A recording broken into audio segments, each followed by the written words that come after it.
ये कहानी है मीना नाम की एक लड़की की जिसे फोटोग्राफी और वीडियोग्राफी का बहुत शौक था। अरे यार, इस दो कौड़ी के फोन से एक भी फोटो अच्छी नहीं आती है। तभी वहां मीना की माँ पल्लवी आती है। अरे बेटा पल्लवी, फोटो ही खींचती रहोगी या खाना भी खाओगी? अरे माँ, मैंने आपसे कितनी बार कहा है कि मुझे एक कैमरा दिलवा दो, लेकिन आप तो मेरी सुनने को ही तैयार नहीं है। बेटा, तेरा एक कैमरा का दाम भी तो 10 कैमरे के बराबर है। अरे माँ, आपकी एक ही तो बेटी है और आप उसे एक कैमरा नहीं दिलवा सकती हो।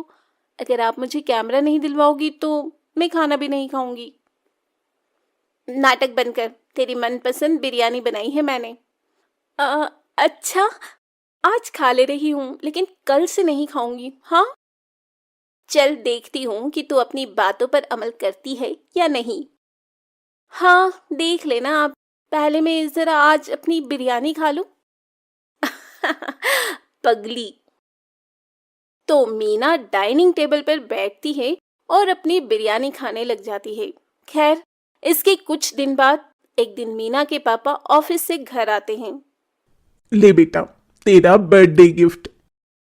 अरे पापा, मुझे जो चाहिए वो तो आप मुझे देंगे नहीं, तो इसका क्या फायदा? अरे बेटा, मुझे मालूम है कि तुझे क्या चाहिए, लेकिन जरा इसे भी तो खोलकर देख ले एक बार।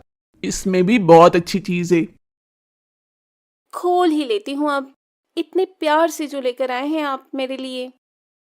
मीना गिफ्ट खोलती है तो देखती है कि उसमें कैमरा रखा हुआ है। ये देखकर मीना खुशी के मारे पागल हो जाती है। अजी, मैंने आपसे मना किया था ना कि इतना महंगा कैमरा अभी मत दिलाइए इसे। आप भी ना। अरे पल्लवी, तुम इतना टेंशन क्यों ले रही हो? अरे इसे फोटोग्राफी और वीडियोग्राफी का शौक है। अगर हम इसके शौक पूरे नहीं करेंगे तो कौन करेगा? Yes papa, you are the great. आप तो मुझे बहुत अच्छे से समझते हैं। उफ भगवान, ये दोनों बाप बेटी का क्या करूं मैं। हाँ माँ, आप बैठो, मैं पापा के लिए खाना लगाती हूँ। देखा, आपसे कैमरा मिल गया तो खाना भी लगा रही है अब।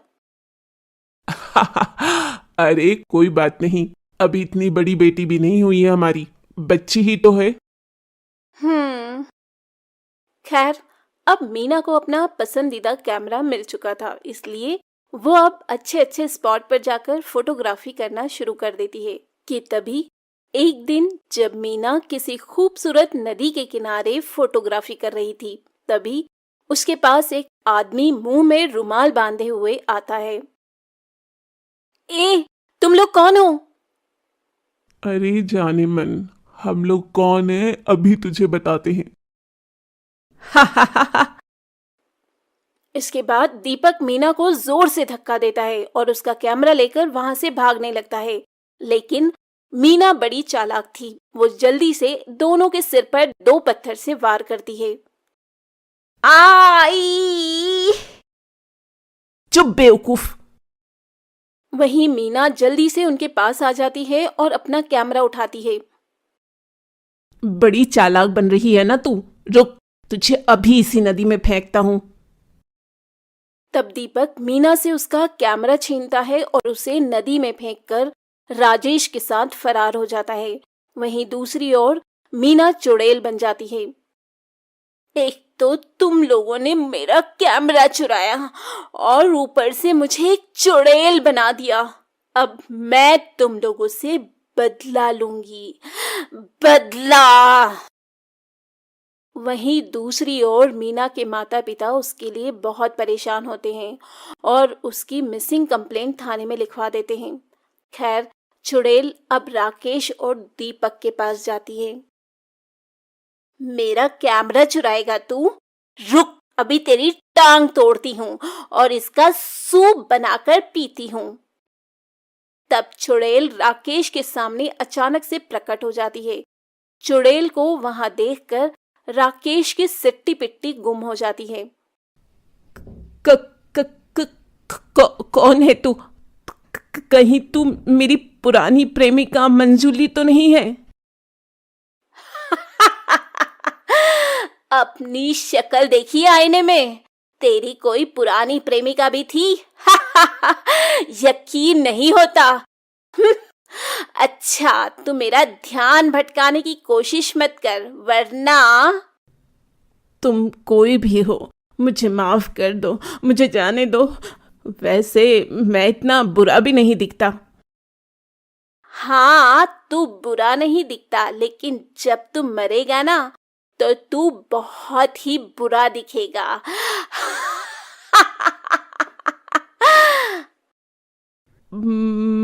मरेगा मतलब? हाँ, अगर तू मरेगा नहीं तो मैं तेरे हाथ और पैर का सूप बनाकर कैसे पीऊंगी रे? नहीं नहीं, ऐसा मत करना। एक तो मेरा कैमरा चुराता है और मुझे मारता भी है, और ऊपर से बोलता है कि तुझे ना मारूं। अच्छा, तो तू कैमरा वाली चुड़ैल है? हाँ। तब इसके बाद चुड़ैल राजेश के हाथ पैर तोड़ देती है और उसे मार डालती है। उसे मारने के बाद चुड़ैल वो कैमरा अपने हाथ में लेती है। रुक, ऐसे ही रहना, अब तेरी एक फोटो खींचती हूँ। और चुड़ैल अपने कैमरे से राजेश की लाश की फोटो खींचती है और बहुत खुश होती है। अगर मैं ना मरती ना तो बहुत अच्छी फोटोग्राफर बन जाती। वाह मीना, तेरी फोटोग्राफी का तो कोई जवाब नहीं। सोच रही हूँ, अब से मैं बुरे लोगों को ऐसे ही मारूंगी और उनकी ऐसे ही तस्वीर लूंगी। इस काम में तो बड़ा मजा आने वाला है मीना। लेकिन दूसरा वाला आदमी कहाँ है? पहले तो उसे मारूंगी और सोच रही हूँ कि उसकी खोपड़ी का सूप बनाकर पीऊं। और चुड़ैल अब दीपक को ढूंढने लग जाती है। वहीं शाम को जब दीपक राजेश के पास आता है तो देखता है कि किसी ने राजेश को बहुत बुरी मौत मारा है। नहीं, कहीं ये काम उसी लड़की की आत्मा का तो नहीं है? मुझे भागना होगा यहाँ से। तभी वो वहां से भाग जाता। वहीं दूसरी ओर चुड़ैल एक आदमी की दुकान के पास जाती है। दरअसल वो आदमी मोहल्ले में बासी मिठाइयां बेचता था। इस आदमी की वजह से मेरा बहुत बुरा वाला पेट खराब हो गया था। इसे तो मारना ही पड़ेगा। खैर, वो आदमी अपनी दुकान बंद करके घर के लिए निकलने लगता है कि थोड़ी दूर आगे बढ़ने पर एक सुनसान गली में उसे चुड़ैल मिल जाती है। चुड़ैल? वो भी कैमरे वाली? आजकल चुड़ैलों के पास भी कैमरा होता है क्या? और क्या, हम लोग मॉडर्न जमाने के चुड़ैल हैं। हमारे पास सब कुछ होता है। अच्छी बात है, अच्छी बात है। लेकिन तुम्हें मुझसे क्या काम है? सुना है तू बासी मिठाइयां बेचता है जिससे लोगों की तबीयत खराब हो जाती है। नहीं नहीं, ये किसने बोला? ये सब गलत है। मैं तो कॉलोनी में सबसे ताजी मिठाइयाँ बेचता हूँ। तभी चुड़ैल अपनी शक्ति से उस आदमी की दुकान की मिठाइयां अपने हाथों में प्रकट करती है। अच्छा, तो ये ले, अपनी सारी मिठाई खा ले। अब वो, आज मेरा पेट खराब है। मुझे पता था कि तू यही बोलेगा, लेकिन मैं तो तुझे ये मिठाई खिलाऊंगी। नहीं नहीं। जबरदस्ती उस आदमी के मुंह में मिठाई के डिब्बे को ठूंस देती है, जिससे उस आदमी की मौत हो जाती है। बड़ा आया, मेरा पेट खराब करेगा। गया ना काम से। उसे मारने के बाद चुड़ैल उसकी तस्वीर ले लेती है। मोटा गेंडा कहीं का, इसकी तो फोटो भी अच्छी नहीं आई। इसके बाद चुड़ैल दीपक को ढूंढने लग जाती है, लेकिन फिर भी उसे दीपक का कहीं पता नहीं चलता। आखिर ये दुष्ट दीपक है कहाँ? पता नहीं क्यों मैं अपनी शक्ति से भी उसको देख नहीं पा रही हूँ। लगता है कुछ गड़बड़ है। तब तक मैं अपने नए शिकार को ढूंढती हूँ। ये बोलते बोलते चुड़ैल रास्ते में जा रही थी कि तभी उसे एक आदमी मिल जाता है जो किसी औरत की चेन छीनकर भाग रहा था। अभी इसको सबक सिखाती हूँ, चोर कहीं का। चुड़ैल उस चोर के सामने चली जाती है। आह, चुड़ैल! अरे चोर, कितनी चोरी करेगा हाँ? जाने दे चुड़ैल, मेरी एक छोटी बेटी है। तो क्या उसे भी चोरी करना सिखाएगा?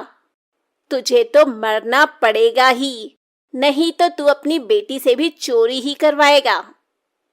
इसके बाद चुड़ैल उसे मार देती है और उसे एक खंबे से लटकाकर उसकी फोटो खींचती है।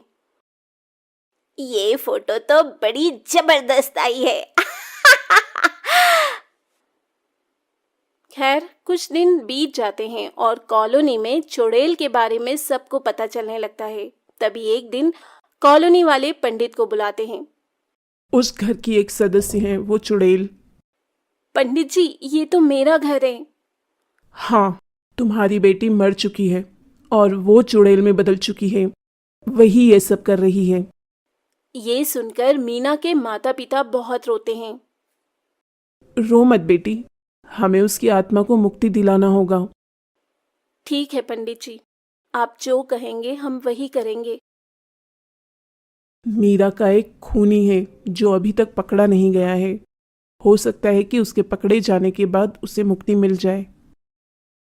अच्छा पंडित जी। खैर, कुछ दिन बाद इंस्पेक्टर दीपक को पकड़ लेते हैं और उसे पकड़कर उसे हथकड़ियां लगाकर कॉलोनी में ले आते हैं, जहां आज कॉलोनी वाले पूजा करने वाले हैं। बेटा मीना, हमें पता है कि तुम्हारे साथ बहुत गलत हुआ है, लेकिन तुम बेवजह बेकसूरों को मत मारो। और ये देखो, दीपक पकड़ा गया है, हमारे सामने आओ। तभी चुड़ैल वहां पर प्रकट हो जाती है।